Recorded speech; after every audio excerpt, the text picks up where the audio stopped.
Okay, on to the next one. So this is crossed out on the exam. I'm wondering if this was deemed to be too difficult for the amount of points given. It has you walk through the code and sort of update all of the registers. And there are quite a few updates, which means that it's a little bit more time intensive than maybe it was supposed to be for 10 points. But I do want to walk through it just because I think it's useful to see more examples. So this is part B. What will be stored in the registers after the BXLR instruction at 270 has executed? So this is asking us to walk through the code and update the registers given the initial contents. So I'm just going to do shorthand for this as we walk through, since I'm going to need to update some values more than once. So starting with R0, we're going to put OX 16 in decimal is going to be 10 in R0. R1 is going to become OX20 because it's 32. R2 is going to become OXOA. So I'm just using smaller byte values just so we can fit the updates in here. I will extend those out to the full 32 bits when we're finished with the code. So that runs to there. We're then going to jump to init. Init's going to do all the pushing. So after all that pushing is done, from part 1, we can know that our last stack pointer value to go in R13 was OX 00000FF0. So that's the stack pointer there. This is LR, and this is PC. So we'll need to make sure that we update all of those before we're done. Okay. So next up is R3. Or not necessarily next up is R3. We need to continue with the code. So we did the push now. We'll do move R0 into, or R1 into R0. So that means R0 is going to change to what the value of R1 is. We're then going to go to label A. We're just going to fall through as this shows here. So we're going to move R5 into R2, or R2 into R5. And then we're going to OR R5 with R1 and R0. So this actually, this second instruction here, the OR, just overwrites that move. So we don't actually need to do the move. We can just do the OR. And I think that's the last time R5 gets updated, at least till this point. So I'll write that one the whole way out. So we're going to OR R1 and R2, R1 and R0. Those are the same things. So this is just going to be the same value because we're combining the same bits. We're going to branch to label C. Branch to label C is going to move R7 and R4 into R7, and then OR R7 and R3. So it's going to become R4. R4 was OX4, and then we're going to OR that with R3. R3 is currently OX5. So 4 ORed with 5. 5 actually has the same bit set as 4 does. If we think about, 5 is 0101, 4 is 0100. So ORing those together is just going to be 5. So R7 is going to become OX 00000005. And we branch to label B. So we go up to here. We're going to move into R6, R2, and then we're going to OR R6 with R1. So this is really just OR of R2 with R1. That means we can have OX 0000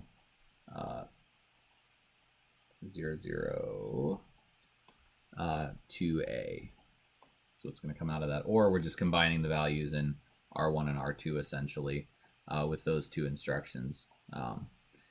So then we BX to LR, or we're going to BX LR.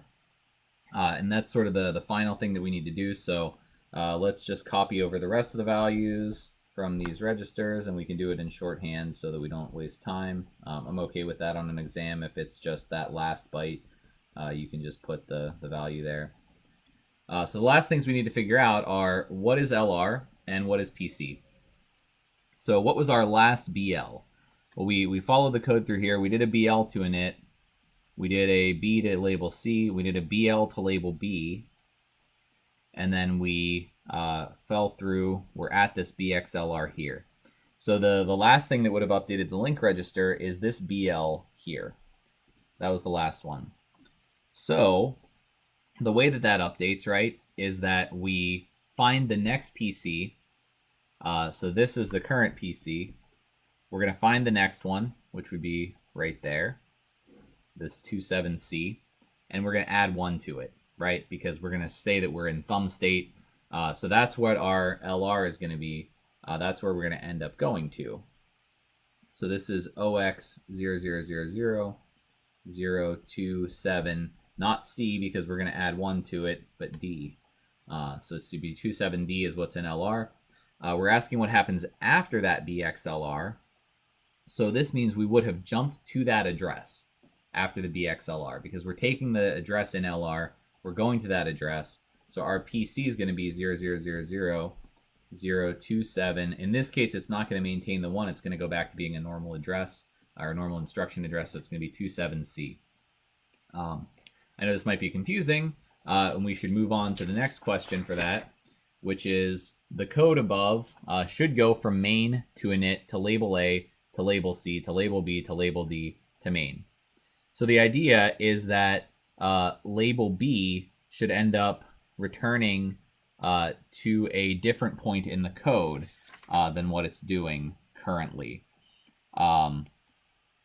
We should end up just kind of falling through to label D rather than returning to there.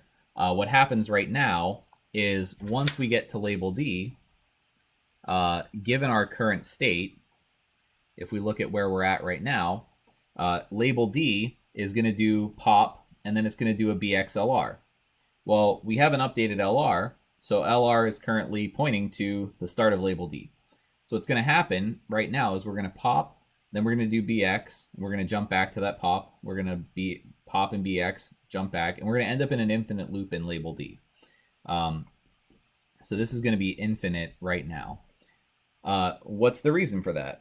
Well, we ended up pushing. We did a BL here in init, and we did a BL here at label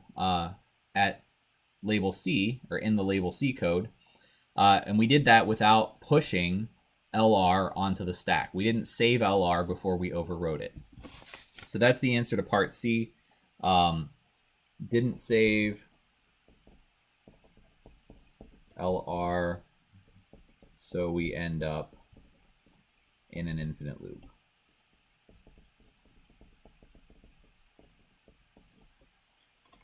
And you can probably describe that a little more, just give some context about why, what the control flow is going through this code. Basically what I just described. I'm not gonna write out the whole entire answer, but you could give a little more context for what's going on here. Why, what the BL instruction is doing, that it's overwriting LR, and the fact that we didn't push it onto the stack.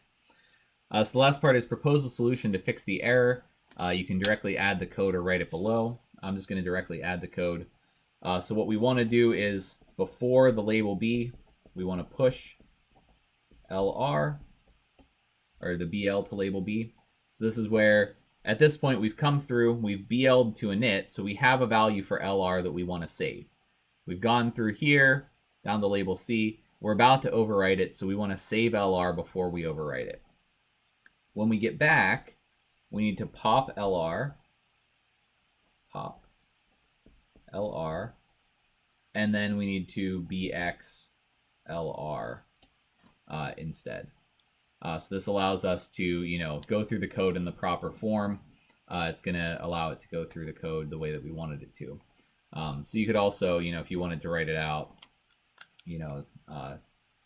maybe like BL label B becomes push LR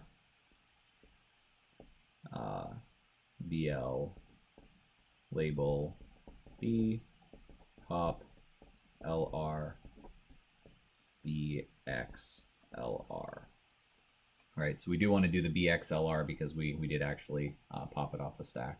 Or no, we don't actually need the BXLR there because we have that in part D. So you don't actually need that. You just need to push and pop around it, and that should be fine.